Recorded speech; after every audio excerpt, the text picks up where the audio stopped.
Okay, if you're building any kind of product, but especially in the apparel world, Yeah. you know that moment, that feeling of dread. Mm-hmm. You're writing that email asking for sample round 4. Or maybe sample round 5, even more sometimes. Right, and you can just feel it. The clock's ticking, the invoices are stacking up, and you can almost hear the sighs from the factory floor. It's a painful cycle. It really is. Frustrating for everyone involved. So today we're trying to cut through some of that.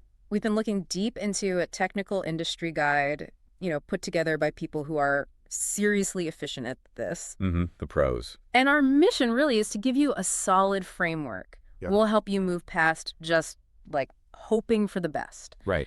and start setting truly realistic expectations for how many prototypes you actually need, based on what you're making, the garment type, how complex it is. Yeah, it's about moving from guesswork to strategy. Yeah. And this is so much more than just, saving a bit of money. Yeah. It's a genuine competitive advantage. How do you mean? Well, think about it. If you, the product developer, whether you're in-house or freelance, if you can predict this accurately, if you can execute efficiently. Minimize rounds, but keep the quality high. Exactly. Then you become invaluable. The guide really confirms this. Your skill in managing sample rounds efficiently, that's tied directly to your professional reputation. Okay, so let's get into maybe the uncomfortable part first. Let's unpack the hidden costs of saying, just one more sample.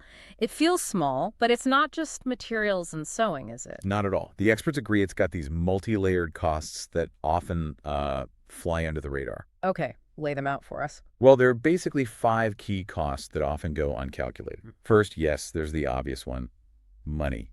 The cost of cutting, sewing, shipping that sample. Standard. But second, and this one can be huge, is time.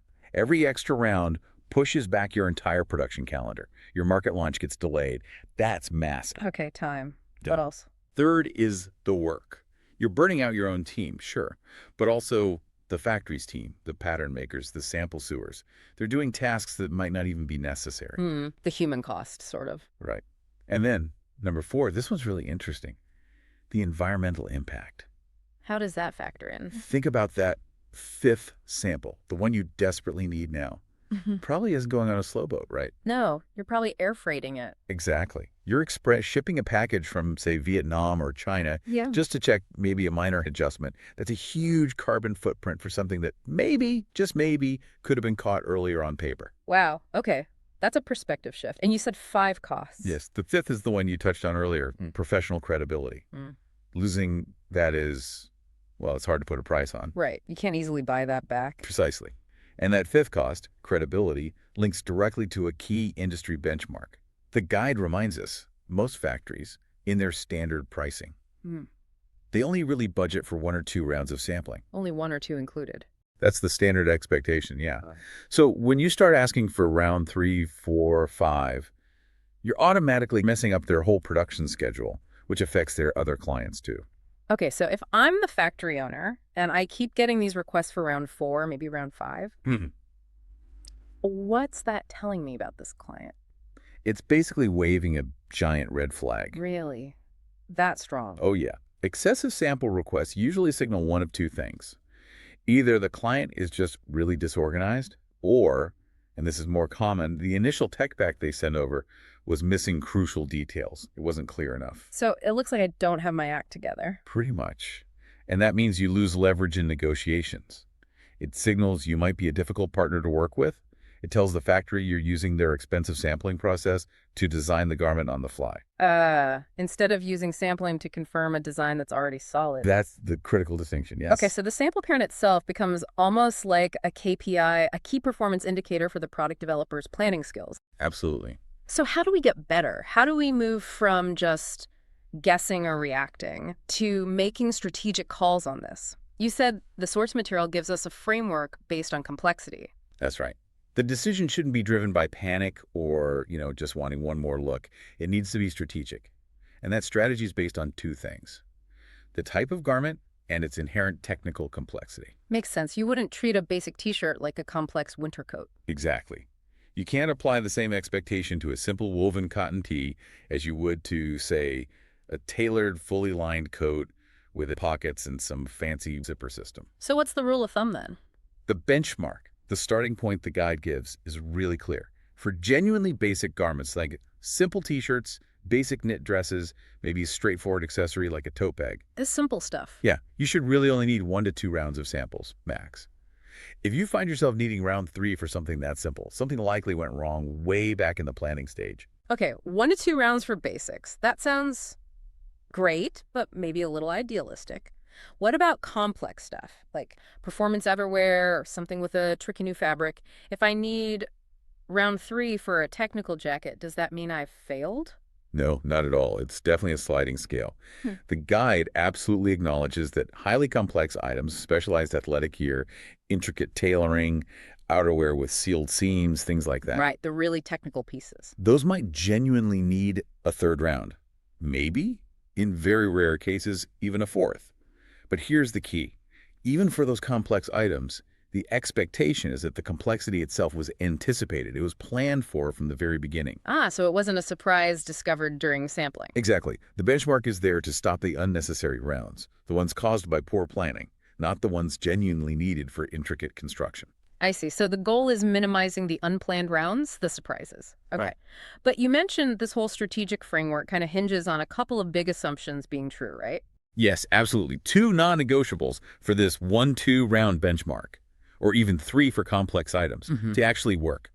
First, the tech pack has to be complete from the start. And complete means really complete, no ambiguities. 0 ambiguities. We mean everything. Construction details, finishing techniques, all the trims specified, measurement tolerances, clear visual references.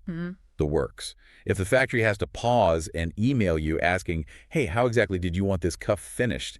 That's a failure in the tech pack. That pause causes delays. Okay, a truly comprehensive tech pack. Got it. What's the second assumption? Second, and this one's just as crucial, you absolutely must be working with a factory that knows what they're doing in your specific product category. Experience matters. Hugely. If you take a super complex multi-layer leather motorcycle jacket design to a factory that, mostly makes basic t-shirts, the number of sample rounds is going to skyrocket purely because they're figuring out how to make your product as they go.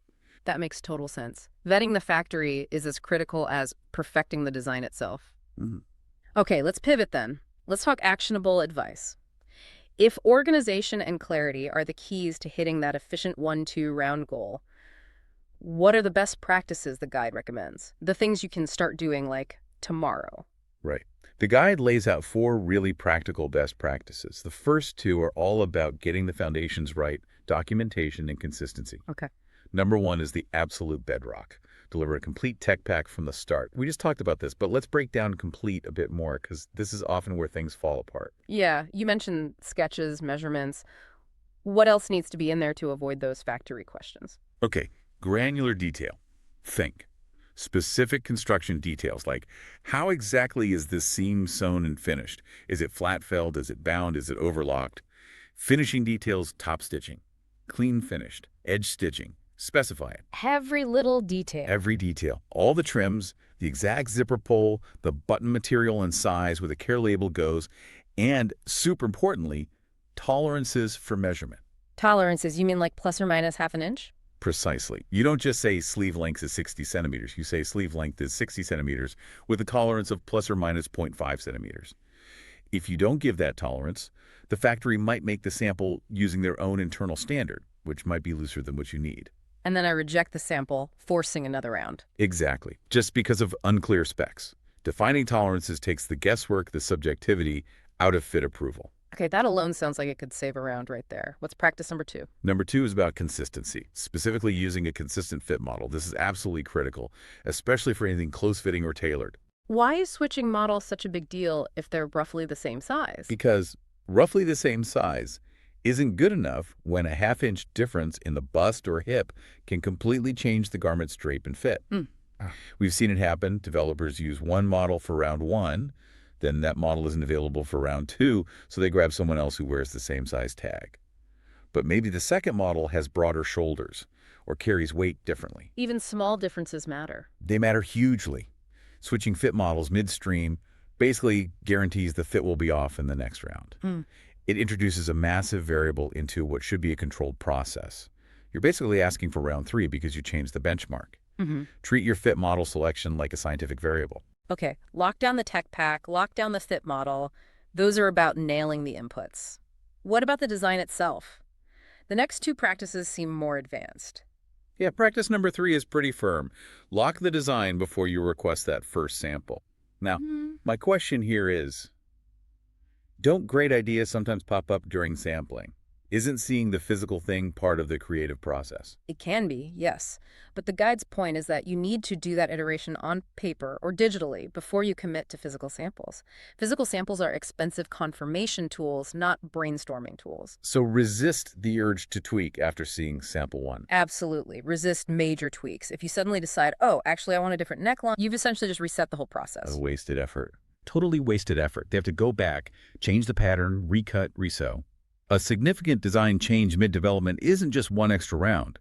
It often means starting the pattern work almost from scratch. That can double your development cost and add weeks to the timeline. Ouch. Okay, that really drives home the difference between, say, creative exploration and efficient product development. Final practice, number 4, bring in technology. Right, leverage 3D fitting. This feels like a game changer. How exactly should developers use 3D tools to avoid physical samples? So 3D fitting software lets you simulate how the pattern will drape and fit on a digital avatar of your fit model. It's especially powerful for those really complex garments we talked about, Oh. or when you're using super expensive materials. So you see problems digitally first. Exactly. You can catch major issues, proportion problems, weird pulling or tension, awkward pocket placements before you cut a single piece of real fabric. Think about developing technical outerwear using, I don't know, some specialized Gore-Tex that costs us a fortune per yard. Yet catching a big pattern error in round 0 using 3D software can literally save you thousands of dollars in weeks of waiting for a physical sample that you already know is wrong. So 3D doesn't totally replace physical samples, but it can eliminate early rounds. Precisely. The return on investment for 3D, purely in terms of reducing sample rounds, is becoming astronomical. Okay, so if we tie all this together, looking at the bigger picture for you, the listener, the core message seems crystal clear. Efficiency in product development and your professional reputation, they're completely intertwined. They really are. And it all comes down to rigorous organization, super clear communication, and really thoughtful planning before you even think about asking for that first prototype. Uh-huh. These steps aren't just about trimming costs, though they certainly do that. They fundamentally make your entire production schedule faster and more reliable. Which is invaluable. That's the whole point, really. There's a great line in the source material that sums it up perfectly. Requesting more prototypes doesn't always mean a better product. Often it just means more confusion. I like that.